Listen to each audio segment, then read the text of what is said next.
Chapter 13. Unthinkable. 5 Attributes of Perfect Wisdom. Subhuti. Unfathomable, O Lord, is perfect wisdom.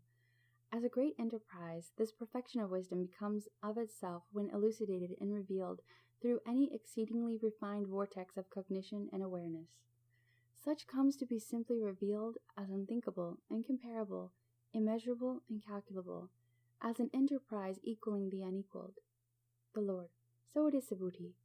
How and why does this come to be an unthinkable enterprise? Unthinkable is Tathagatahood, Buddhahood, our spontaneous self-existence, which is at all times empty of any self or notions whatsoever, truly as the state of all knowledge, yet still comes to be revealed as such. On such as this one cannot reflect with one's thought, since this can be neither any object as thought, nor volition, nor of any dharmas which constitute thought. Why is it this incomparable enterprise? One cannot reflect on Tathagatahood, nor compare these as such. Why is it immeasurable? Tathagatahood, etc. is immeasurable. Why is it incalculable? Tathagatahood, etc. is incalculable. Why is any enterprise equal to such as this unequaled? Nothing can equal Tathagatas, as fully enlightened ones, as self-existent, as all-knowing. Can anything be superior to such as these, as totally equanimous? Subhuti. Do these 5 attributes apply only to Tathagatahood, or also to the skandhas and to all dharmas? The Lord. These attributes apply to skandhas as well as all dharmas. Also, the skandhas and also the dharmas are unthinkable. As skandhas, form, feeling, perceptions, impulses, and consciousness, regard or show up as in relation to true essential nature. Here is neither thought nor volition, nor any of these dharmas which constitute thought, nor any comparing. For and as this reason, skandhas and all dharmas are also unthinkable and uncomparable. These are also immeasurable, as one cannot conceive of a measure of any nor all skandhas, since such a measure cannot itself exist as a consequence of infinitude. These are also incalculable, as these are beyond any possibility of counting. These are also equal to the unequaled, as all dharmas are space. So do you think, Subhuti, here even exists as related to space, any sameness, or counting, or measure, or comparison, or thought, or any dharma which might even constitute thought? Subhuti. No, Lord. The Lord. In a like manner, dharma is unthinkable, incomparable, immeasurable, incalculable, equal to no thing, even such as no equal, as Tathagata Dharma. Tathagata Dharma is unthinkable, as all thought is as naught, is incomparable as such, is beyond all comparison. Words such as unthinkable and incomparable denote any and all objects as consciousness, as do immeasurable, incalculable, and equal to the unequaled. Any measure, calculation, and sameness is as naught, as Tathagata Dharma is immeasurable, incalculable, equal to no thing, as such has no equal. This immeasurable, incalculable, equal to no thing, as this immeasurableness and incalculability, is a space. Dharma is incomparable as any sense, as any space is incomparable.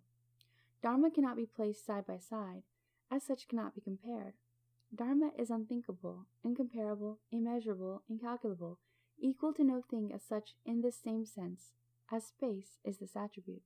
Spiritual rebirth resulting from this knowledge. As any doctrine of unthinkability is being taught, the minds of hundreds of monks who are ripened are freed from the outflows, without further clinging, and are so the minds of 2,000 nuns in similar ripeness. For example, the 4 outflows are sense desire, becoming, ignorance, and false views. The extinction of these 4 outflows constituted arhatship. 6,000 lay brethren and 3,000 lay sisters obtain the pure, dispassionate, unstained eye of Dharma. 20,000 bodhisattvas secure the patient acceptance of dharmas which fail to be produced. The lords have predicted these to secure enlightenment in this very Vajrakalpa, an auspicious eon in which 1,000 Buddhas are to appear. And as to these lay brethren and lay sisters, whose dharma eye is purified, these also are predestined by the lords, and these also are free, without further clinging from any outflows.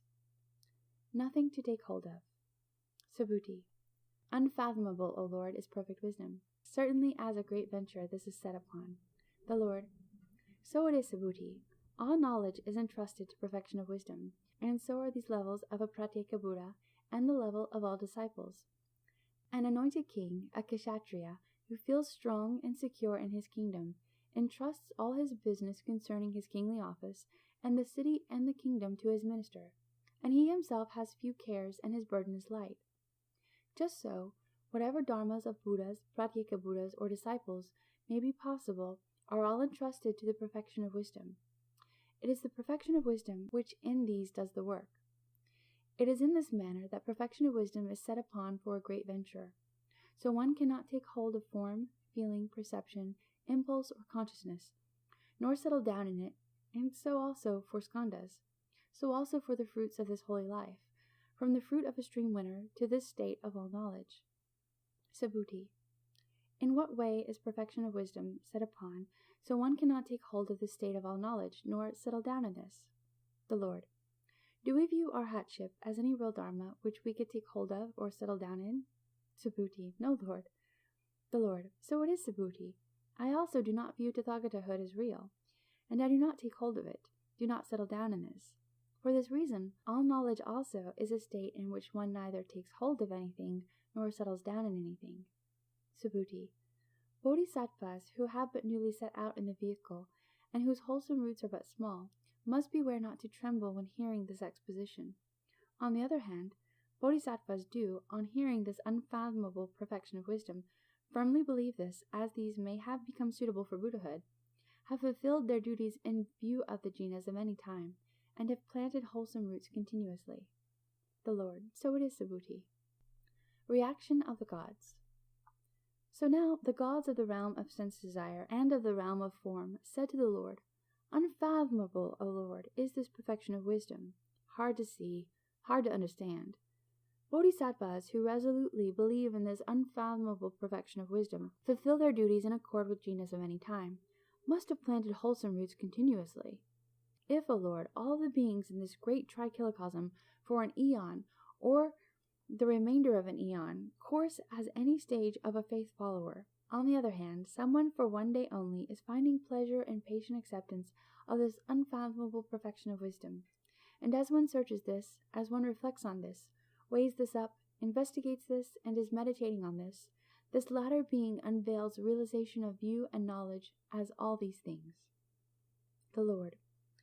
As someone hears, O gods, this unfathomable perfection of wisdom, meditation, joyful effort, patience, self-discipline, generosity, then one can rightly expect one's realization to take place more quickly than realizations of those who course on any stage of a faith follower for an eon or for the remainder of an eon. The gods. A great perfection is this perfection of wisdom. With these words, they saluted the Lord's feet with their heads, thrice walked around the Lord, decided to go away from this presence of the Lord, took friendly leave of him, and moved away. Before these had not gone far, yet these disappeared from sight, and these gods of the realm of sense desire departed for the world of sense desire, and these gods of the realm of form departed for the Brahma world.